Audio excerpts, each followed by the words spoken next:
மருத்துவ வேலையை பார்க்கணும். இதே போய் வக்கீல்கிட்ட போய் எனக்கு தலைவலிக்குது என்ன சார் செய்கிறது அப்படின்னு கேட்குற மாதிரி தான் கேள்வி இது. வக்கீல்கிட்ட போய் இந்த டிடெக்டிவ் வேலையெல்லாம் பார்க்க சொன்னீங்கன்னா அவர் வந்து வக்கீல் வந்து வழக்காடுவார், நீதிமன்றம் போவார், எல்லாம் செய்வார். ப்ளஸ் இந்த டிடெக்டிவ்ன்றது ஒரு சில நேரங்களில் இந்த சினிமாலலாம் அதிகம் காமிப்பாங்க. ஏன்னா போலீஸ் செய்கிற வேலைகள்லாம் வந்து டிடெக்டிவ் போவார், அந்த குற்றவாளிகள் கூட சண்டை போடுவார், செய்வார்ன்றால் கற்பனையாக பல விஷயங்கள்லாம் இருக்குது. பட் இருந்தாலும் இவங்களால் ஐடியா பண்ண முடியும். குற்றவாளி கூண்டில் நிற்க வச்சு அவங்கள கேள்வி கேட்கும்போது அவங்க வாய் மூலயமா பல விஷயங்களை வந்து உள்ளே கொண்டு வந்துட முடியும். பட் இருந்தாலும் நீங்கள் வந்து அதுக்குன்னு ஒரு நிபுணத்துவம் உள்ளவங்க தான் அந்த வேலையை செய்யணுன்றது என்னுடைய கருத்து. இது தவிர அதுக்காக நான் வக்கீல் இதெல்லாம் செய்ய முடியாதுன்னு சொல்ல வரல.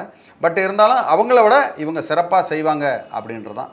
மற்றபடி பார்த்தீங்கன்னா இப்போ நீங்கள் காவல்துறை செய்கிற வேலையை காவல்துறை செய்யணும், வக்கீல் செய்கிற வேலையை வக்கீல் செய்யணும், அதே மாதிரி மருத்துவர் செய்கிற வேலையை மருத்துவர் செய்யணும். ஒரு ஒரு ஒரு சேஞ்சுக்கு நான் சொல்கிறேன்.